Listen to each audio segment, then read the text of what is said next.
All right, got a couple of questions to go over. Like I said, one of them is left over from last week. And this one, I'll do the one that's left over because it ain't a test question. It's this one right here, because there was no way I would put this on a test. 9.5, 65, 9.5, 65/16. And I think this is the question. Let me see.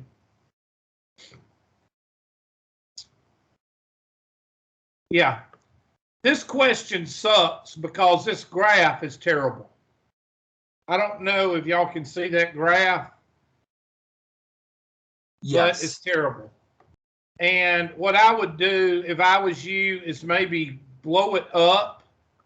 And I can't blow it up but one, let's see, maybe 3 times, and just get that first quadrant. But you see, it's still screwed up. So what I'm going to try to do is I don't know if I can replicate it or not. Let me see if I can. Hold on just a second. This is what I tried to do when I tried to explain it to myself. 0.2, 0.4, 0.6, 0.8, 1.0, 1.2, and then 0.2, 0.4, 0.6, 0.8, 1.0, and 1.2. And got 1 radian is equal to, give me a second, 0.9. So I'm going to try to draw this thing at 1 and 1. Just bear with me. And that's going to be 0.2, 0.4, 0.6, 0.8, and that's 0.9.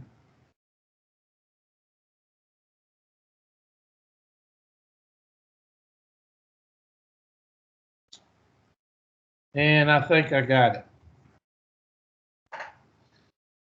So that's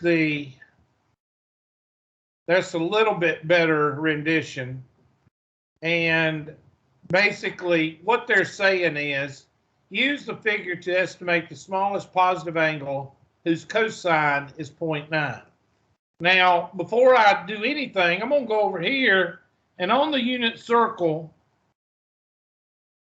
somebody tell me what the cosine is in regards to x and y.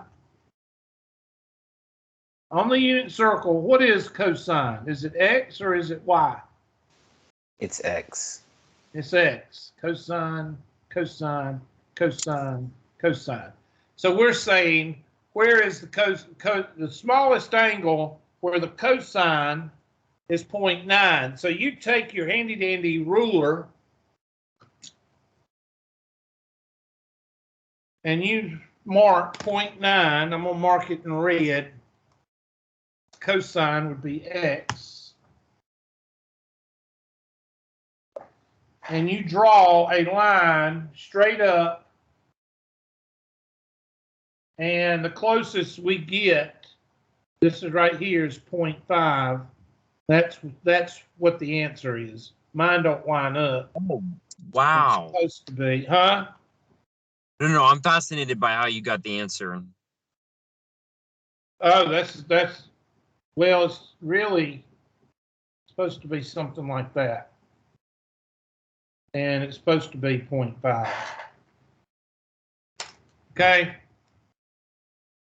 That I would never put this on a test, because who in their right mind thinks like this question?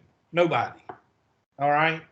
First of all, the cosine is the x. So x would be 0.9, and then you go up and you hit the graph at 0.5. If you look back at the graph now and take your handy-dandy virtual whiteboard and draw a line from 0.9, here's 0.6, and see, you can't read it because of the 0. I don't know why they got to put the 0 in there, but that's 0.6. This is 0.8. So this right here is 0.9. And right there is it. And that would be, well, there's 0.4. 0.5 would be right in here. So it's right in here, really. Right in there. And see, there's the point right there. 0.5 would be right there. It's not a very good question. In fact, if I was, let me erase all this. Well, I can't erase that. But if I was one of those people that did this kind of thing, I would email the publisher and say, this is a stupid question. You need to take it off. But I'm not one of those people, so it is not a good question. So anyway, it's one of those questions that if you do get it right, you don't understand it after you get it right. Does that make sense? Yes. Well, that's pretty much it. I'm going to try to make it a little bit thicker. Hold on. So whoever sent it, don't worry about it because it's not that good of a question. I'm just making it a little bit bigger so you can see it there.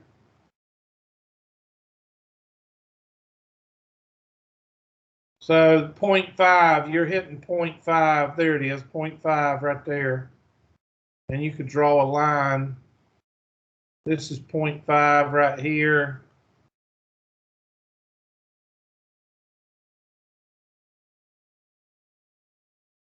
Right there. So if they said, what if the smallest angle is 0.8, then 0.8 would be right at 0.6. If they said the smallest angle is 0.4, then you would say the smallest angle would be whatever that one is, which is 0.9. So you read it just like an XY coordinate, except it's in decimal points.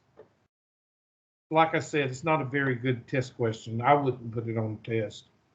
So hopefully that'll help you with your answer. I'm going to hit similar question just so we can erase this, and I'll blow it up again, and then let's see what it asks.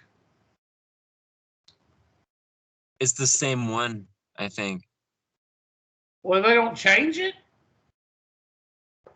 They didn't change it for us, I don't think. If they don't change it, that means it's a new question, and they haven't. Let me see one more time. Okay, that one's changed. That one's different. All right, so I'm going to blow this one up, and I'm only doing another one just so you can do your homework, because I'll open up the homework to close tonight. That way it'll help you grade out a little bit. Okay, now I'm going to go from 0.4, 0.2, 0.4, and I'm going to draw a line up. If I can read this thing, let's see, that's 0.2, and that's 0.4. So I would say that's 0.9.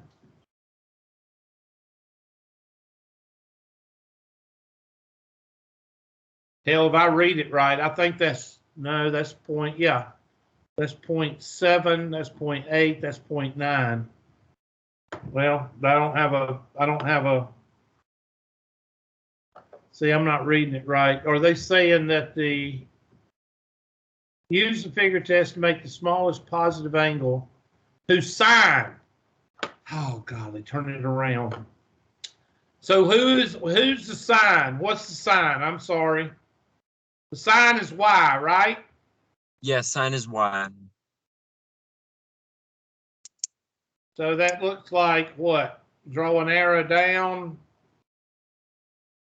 Let's see, So- that would be that's 0.2. That's 0.3. So it would be around 0.3 or 0.2. It's actually between 0.2. So I don't know, 0.2. This is not a good question. I think they're expecting you to like approximate it, which is kind of weird. Yeah, you got nothing to approximate it with. I don't. Wait, what? 0.4. So they're forcing you to round up? Is that what that is? Yeah, evidently they're forcing you to round up. This is not a good question because I got 0.3. If you follow that, yeah, that's 0.3 right there. That's absolutely crazy. Yeah, I don't much like that question. And this one is saying the sine is 0.1.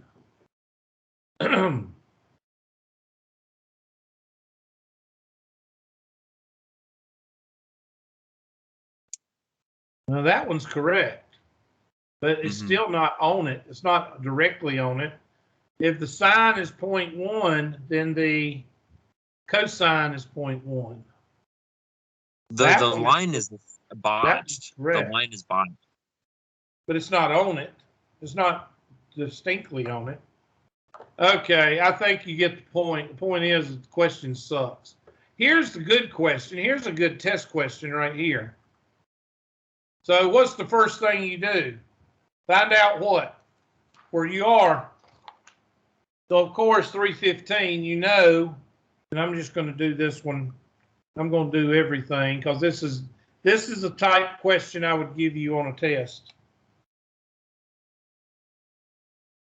315 is right here, and it is the 45-degree cousin in the fourth quadrant. So that means 1, -1, square root of 2. So your little man is right here. So that's the adjacent. This is the opposite. And this is the hypotenuse. Sine, cosine, tangent, cotangent, secant, cosecant. Oscar had a hunk of apple. Apple of had a, oops, and had Oscar. So I'm just going to do the first three. So, well, I'll do all of them since they might have a radical in there. So Oscar had the -1 over the square root of 2, which is equal to negative square root of 2 over 2. A hunk, the 1 over the +1, square root of 2, square root of 2 over 2 of -1 over 1. See, I'll do that one for you. That's -1. And of course, it doesn't matter here. Adjacent over opposite, you still get -1. Here, we flip this to be square root of 2. Hold on a second. And here, same thing, square root of 2. All students take calculus. So what is positive in the fourth quadrant? The cosine and the what? The secant. Secant. So everything else is what? Negative. That's your answers. Now that's the type of question I put on the test because that's what I want you to be able to do. Boom, there it is. And I'm going to put a highlight on these negatives because you can't see the red that I just put on there. Negative, negative, negative, negative, negative, negative, negative, negative, because all students take calculus. The cosine and the secant are positive.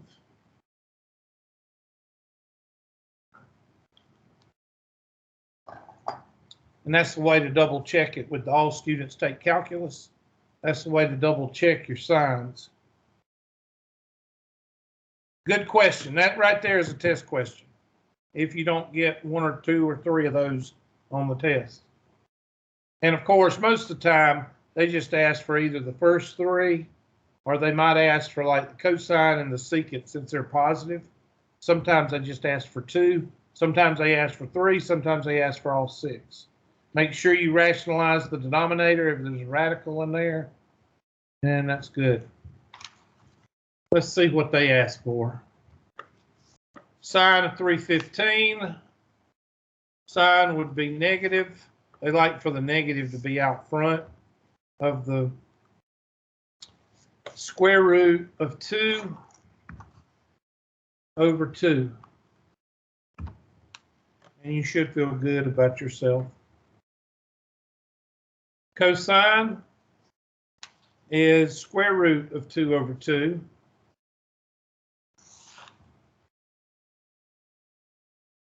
I'm just seeing if they ask for all 6. Yeah, it does. So we'll go through and type in all of them.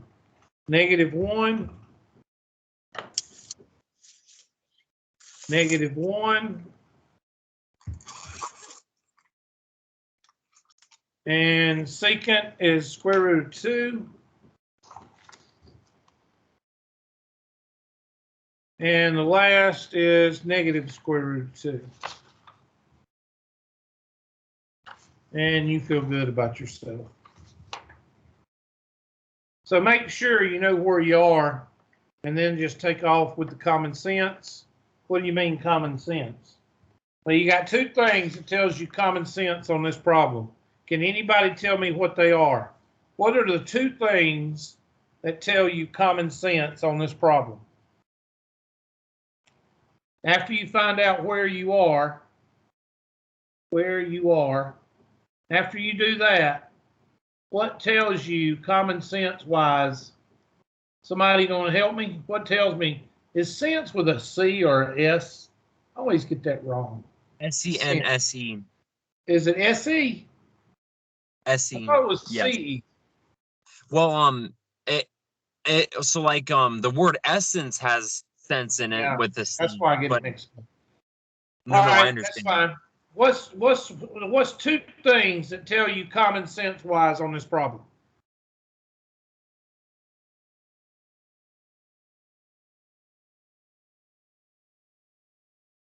Well, if you go in this direction, that's positive X. This direction, positive Y. This direction, negative X. This direction, positive Y. This direction, negative X. This direction, negative Y. This direction, positive X. This direction, negative Y. In other words, the directions tell you if you draw out your triangle, your directions will tell you this is a -1, this is a +1. So your directions tell you what's positive and what's negative, and all students take what?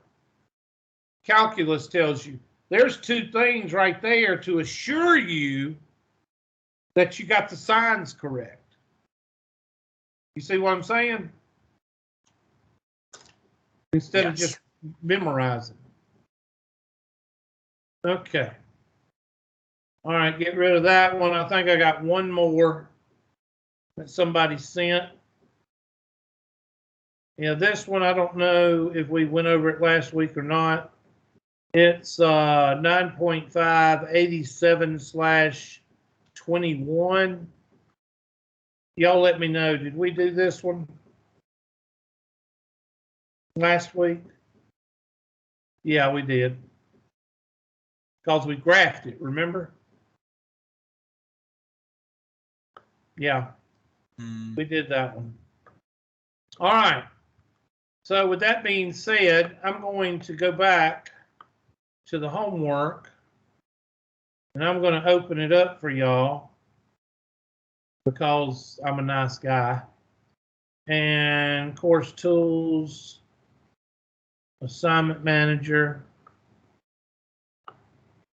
and change dates. And this is chapter 9, isn't it? Chapter 9, let's go with 9.1, 9.2, 9.3. How far do we go? 9.5? Yes, 9.5. And I got the 27th. We'll make it the 28th and give y'all till tonight. That might help a few of you.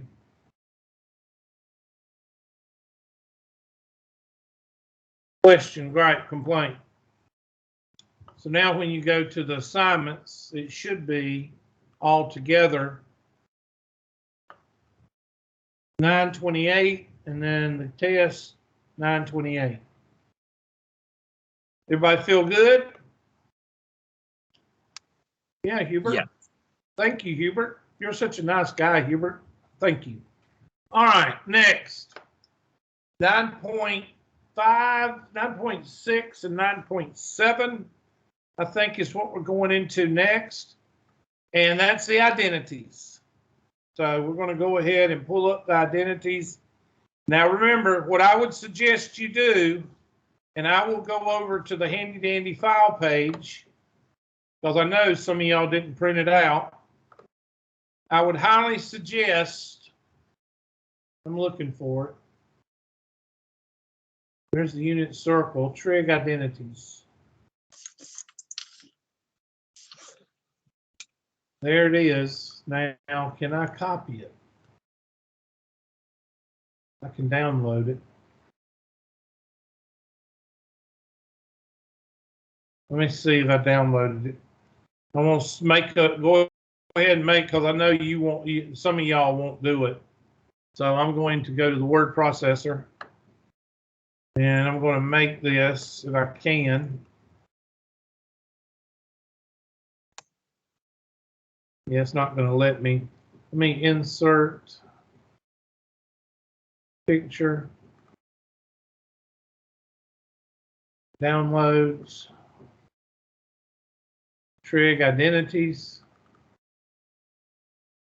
Let me fix the layout to, I know this is a lot of hard work, but some of y'all won't do it.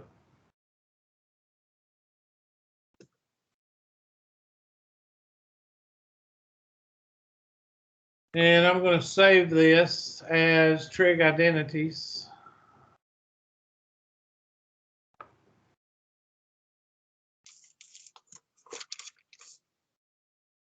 Trig identity cheat sheet.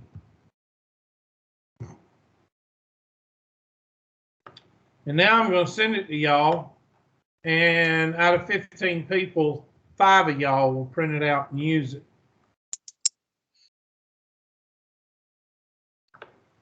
Trig identity.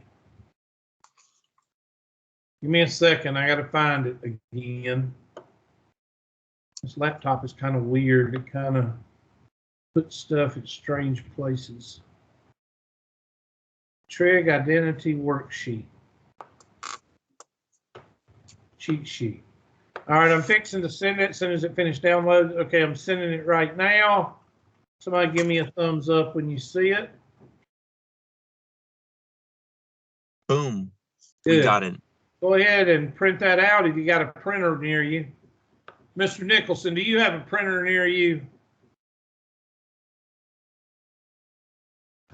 I'm at work. I have an unlimited supply of printers. That means you won't print it. All right.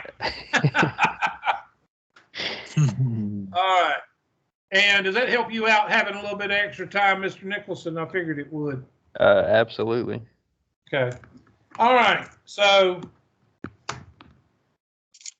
what identities should you be harping on right now? And I'm showing you right now, and I'm going to do a mouse, and it ain't going to be good because I can't draw with a mouse. But there's number one. You need to memorize those.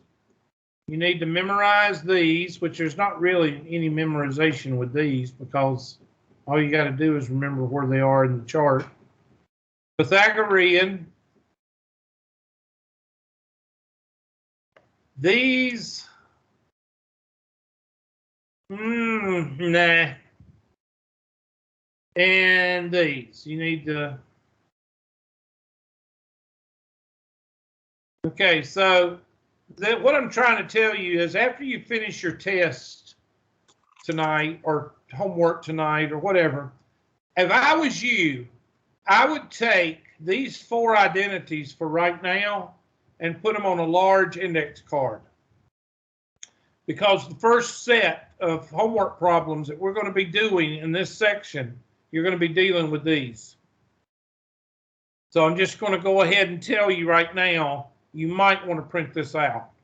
You might want to make a copy of this, cut these out, enlarge them, whatever. You can pull these up.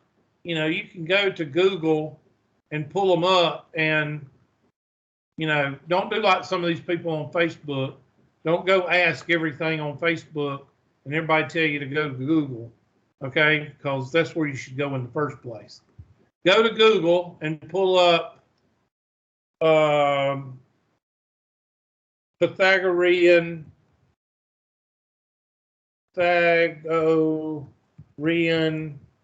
identities.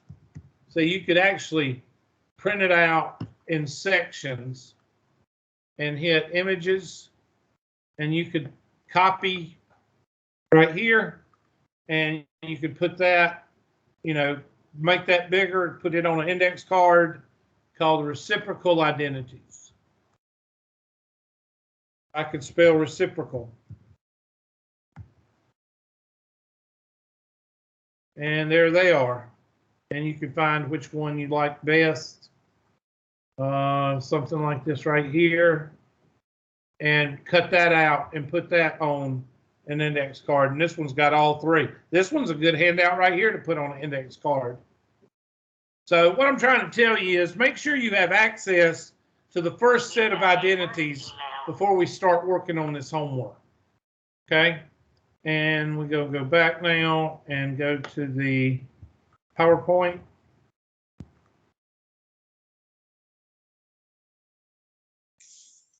And we're just touching and going right now because, okay, I'm not, okay, 9 and 6, okay, 9, 6, and 9, 7, I forgot about this. Okay, let me tell you a little history lesson. Back when I was in school, back in the day, back in 90s, mid-90s, when I was in college, all right, mid-90s, the calculator in 85 was not allowed in school, okay? We had the TIs, they looked like devil worshiping, remember the black screen with the red numbers, okay? They were not allowed in school. So when you took a trig class, you could not use the calculator. So you had to be able to graph the trig identities, and you had to look up the trig identity, or the trig, I'm sorry. You had to graph the trig functions, and you had to look up the trig functions, like what is the sine of 40 degrees? You had to look up the trig functions in a what? A table. Now, I don't know if you can still find those tables. Of course, on Google, you probably can, but you can actually go to Google and type in trig tables, and you probably can find them. Go to images, and here's a trig table right here. So 21 degrees, the sine, there's 20 degrees right there, and you go, and there's the table. So you add, that's how you find the sine of 20 degrees. You had a table. And I was, luckily, when I came through trig and calculus, there was a conversion of the thought of the calculator in the classroom. Now I'm telling you this for a reason, all right? I was also blessed because when I was coming through Clemson, remember you have to say Clemson, you can't say Clemson. Clemson, when I was coming through Clemson, they were making the transition not only through the calculator, but we were making transitions from the book to computers. And the computer labs were opening up all over Clemson. And, you know, so I came up through Clemson in a very good time. All right. So the reason I'm telling you this is I'm not going to spend any time on 9.5 and 9.6. I'll tell you what I'm going to spend time on. I want you to be able in 9.5 and 9.6, I want you to be able to graph the trig functions using the calculator. Okay? And I'm talking basic. I want you to be able to graph the sine, the cosine, and the tangent. All right? Now, there is some things I do want you to know, and we'll go through that right quick in the slides. But I'm not going to ask you to do it by hand.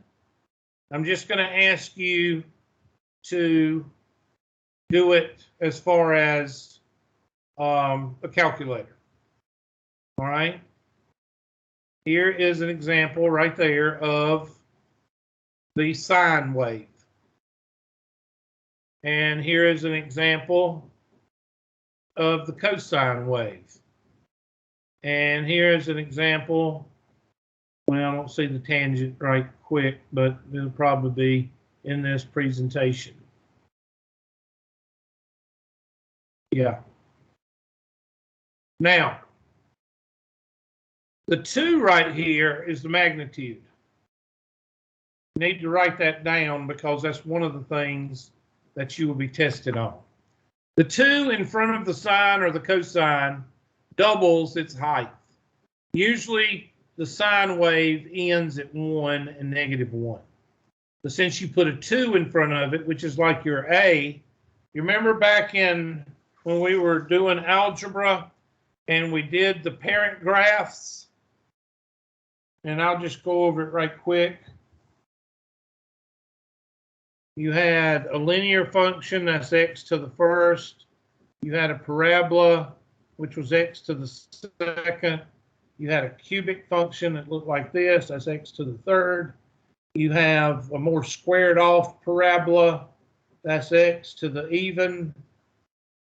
And then you had a more squared off cube like that, that's x to the odd. And then you had the square root function. And then you had the absolute value function. And then you had the 1 over x function. And then you had the 1 over x squared function. Let's see, 1 over x squared, and it looked like a volcano.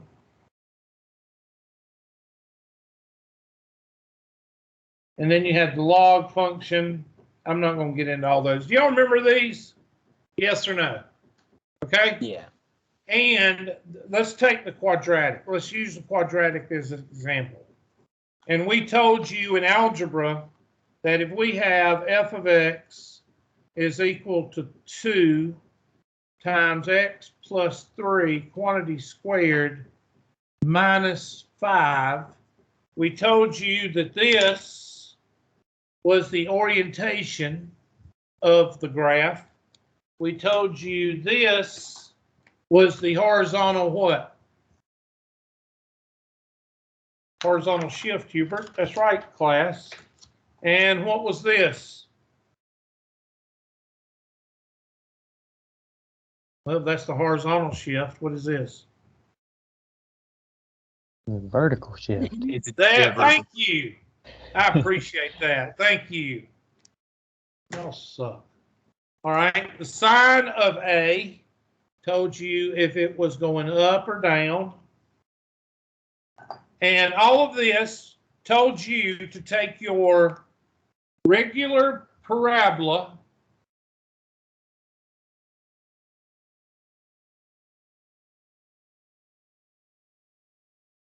your parent graph and move it 3 places to the left.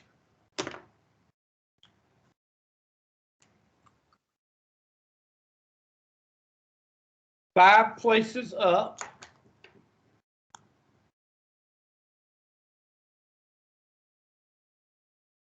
And it opens upward. So the blue tells you it's opening upward. And the 2 tells you it's going to be skinny or more narrow than your regular function, which would be, instead of being like this, it's going to be a little bit narrower.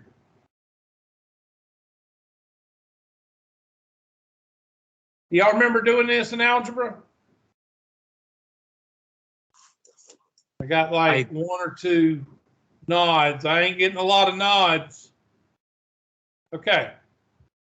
Same thing, almost the same thing with the sine functions. Now this, I want you to be able to do with a sine and a cosine function. I want you to be able to ascertain what's going on with a sine or cosine function based on what's here. That means the period, the amplitude, all that stuff, phase shift, all that. Now, the reason I showed y'all all of this algebra stuff is I want you to make the comparison between a vertical shift and a horizontal shift and a phase shift. This A right here, that's going to be called the amplitude. That tells you it's going to be very high or very low. And the 3, that's going to be like a phase shift, and we'll just go from there. Okay, so that's a little bit of what you're going into with the trig. So let me go back to the PowerPoint.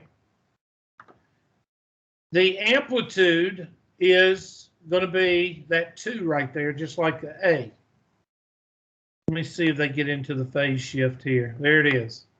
The amplitude is the difference between the maximum and minimum values. It describes the height, there you go, the height of the graph, both above and below the horizontal line. So let me go back up here. All you got to do is height. Amplitude equals height. Let me go back up here. This, well, here is, okay, here is the basic sine function. Is this something you should know? Yes. All right. And I want to show you what this is actually doing. If you take the unit circle, and I bet I don't have this on my Geo sketch pad, but no, I don't. If you take your unit circle, and I'm going to show you this, and you may think this is the greatest thing in the world, and I do 0, pi over 2, pi, 3 pi over 2, and 2 pi. if I cut this, if I cut it right here, if I take scissors and cut this, and I unroll this, if I unroll this, then it's going to start at 0. It's going to start at 0. And then pi over 2 is right here. Now I'm unrolling it. And then pi is right here. And then 3 pi over 2 is right here. And then 2 pi is right here. Now let's do our sine and cosine. Cosine is first, and sine all the way around. So let's remember, this is, let's see, 0 y direction 1. So that's going to be 1, 0. This is 1 in the y direction. So that's going to be 0, 1. This is -1 and 0. And this is 0 and -1. Now watch this. This is a trick I learned in the war. 1 and 0 at this. 1 and 0. So that means my cosine, my sine is 0. And at pi over 2, what is my sine? 1. And at pi, what is my sine? 0. And at 3 pi over 2, what is my sine? -1, Hubert. Thank you, class. And at 2 pi, what is my sine? And you have just drawn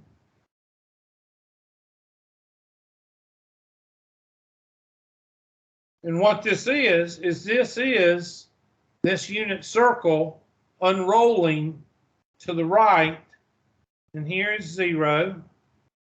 That's 0. And then here is 1. And here is 0. And here is -1. And here is 0. Do you know it took me a couple of semesters after calculus before somebody showed me this?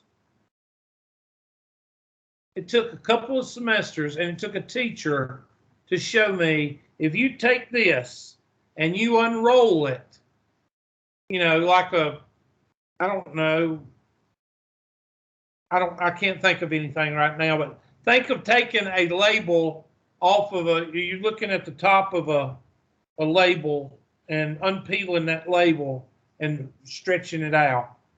That's what it looks like. Now let's do the cosine.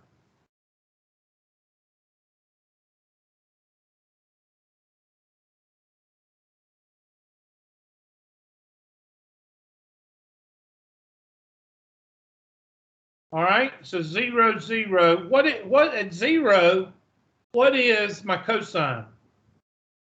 1. And oh, I forgot pi over 2, or pi over 2, pi, 3 pi over 2, and 2 pi. All right, so pi over 2, what is my cosine?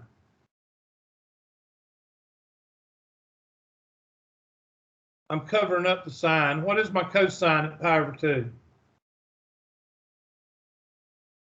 1. 0, Hubert.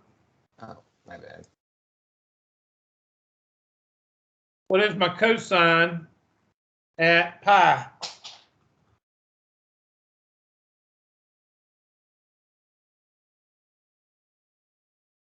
-1, Hubert. Did I not tell y'all that the first one was cosine and the second one was sine? Did I not tell y'all that? Or are y'all just not communicating with me?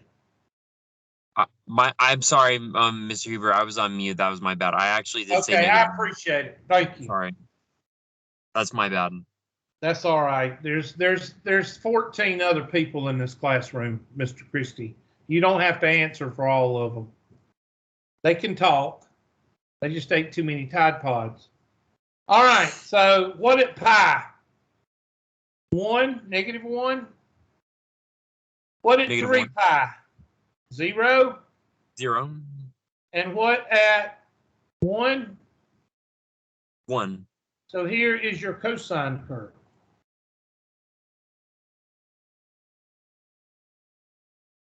So let's check that in our handy dandy calculator.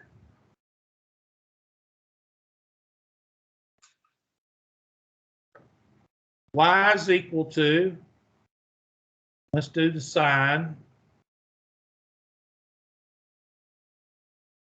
clear sine of x.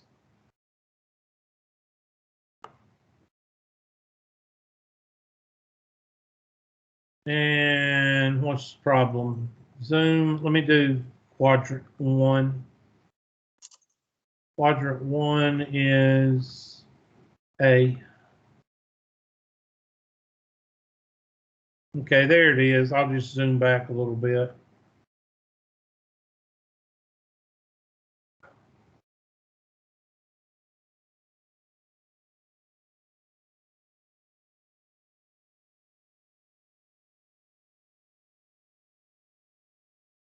There it is. And you see it starts at the origin. Let me do a zoom box.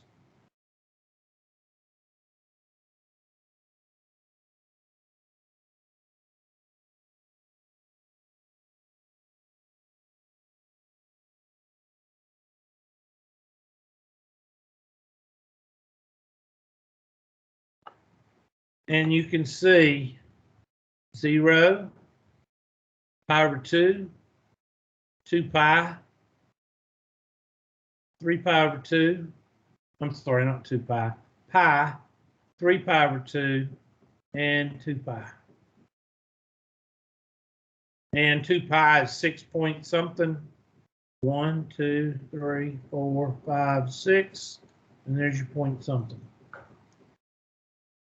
Now it continues because if you was to unroll this unit circle, it would continue on this path right here. This is what we call a period. So I'm going to take my handy dandy red marker, and you can draw this on however, whatever you want to draw it.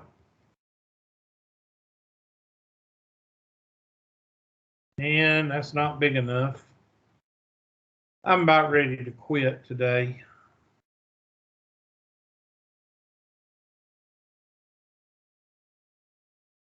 There.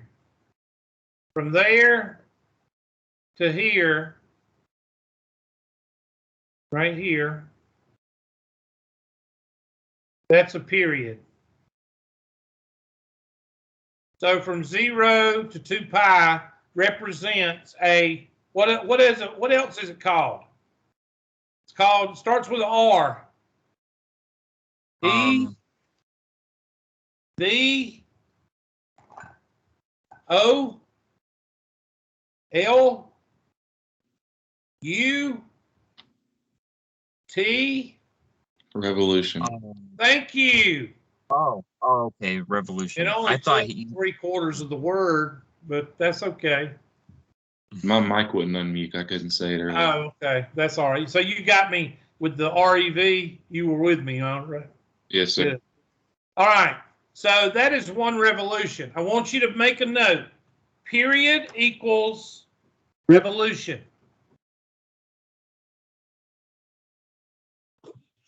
Period equals revolution. So this is one revolution of the unit circle with the cosine.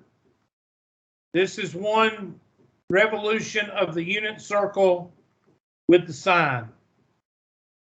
And here is your period. Let me get rid of that highlight there. And let me take my highlighter here. And this is one revolution.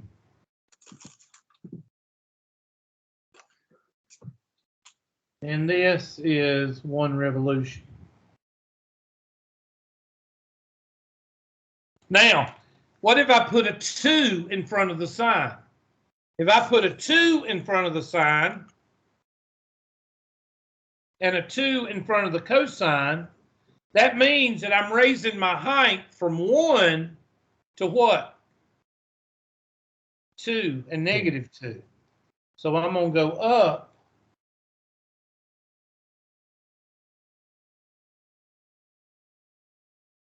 So the amplitude's increased? Amplitude increases the height. Mm. So now the height is not from 0 to 1, but from 0 to 2. That's called the amplitude. Same thing with the cosine. If I put a 2 in front of the cosine, instead of starting at 1, it's going to start at what? 2. That's amazing. Yeah, like this is the first time you've seen this.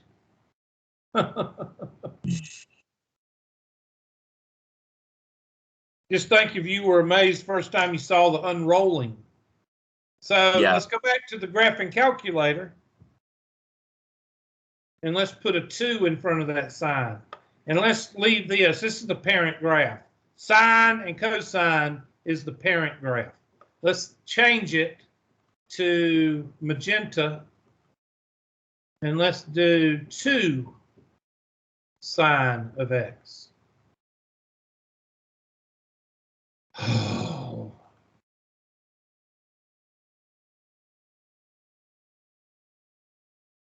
And there you see it.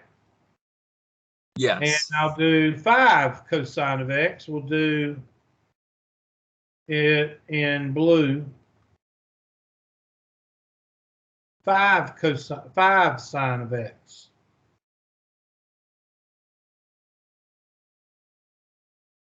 And graph.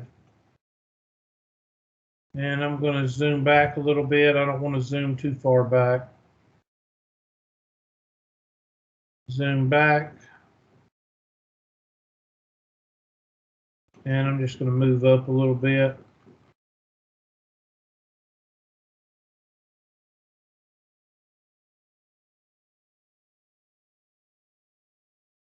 You notice the calculator's doing it in increments of, see the way it's doing it? And it's crossing in the same places. This is 1 revolution. And the amplitude, that's all it does. The amplitude tells you the height.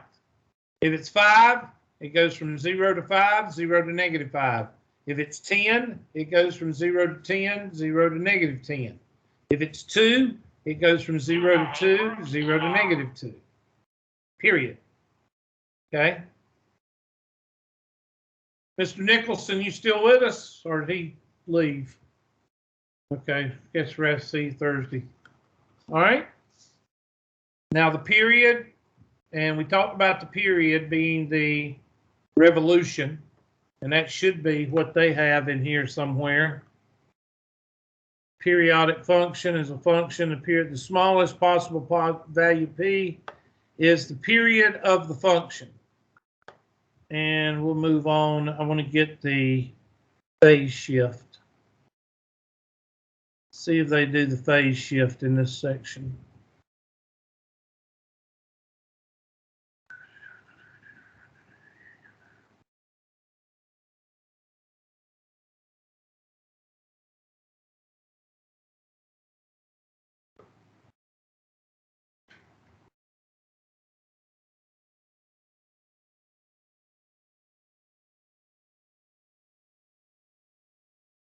I'm looking for the phase shift.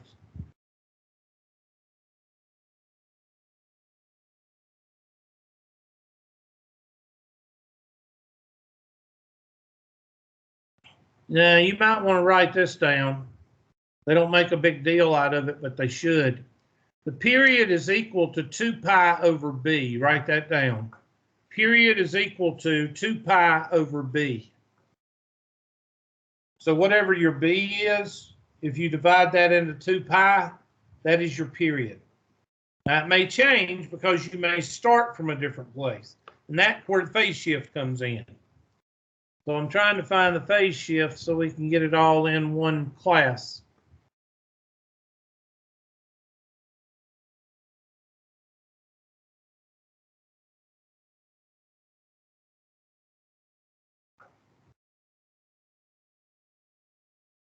Period 2 pi over b.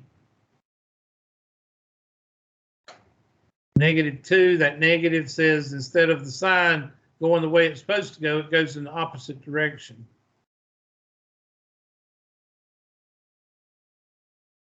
So here's the negative sign, and you can do that with a calculator. But I don't think there we go. And notice it's with the word horizontal. Basically, the phase shift works like the horizontal shift. Okay? A horizontal translation, a horizontal shift is called a phase shift when you're talking about trigonometric functions. In algebraic functions, we call it a horizontal shift. In trig function, we call it a phase shift. If D is greater than 0, if D is positive, you move to the right. If D is negative, you move to the left. This is the way it's supposed to be. In algebraic, it's the opposite. But in trig, the horizontal shift is positive when D is greater than 0, and left when D is less than 0. So when it's negative, you go to the left. When it's right, you go to the right, or positive. There we go right there. So this is going to have a negative pi over 3 phase shift. So you're going to move, basically, pi over 3 is -1. So you're going to basically move a little bit more than 1 to the left with this phase shift. And when you have to the right, it's going to move pi over 3 to the right.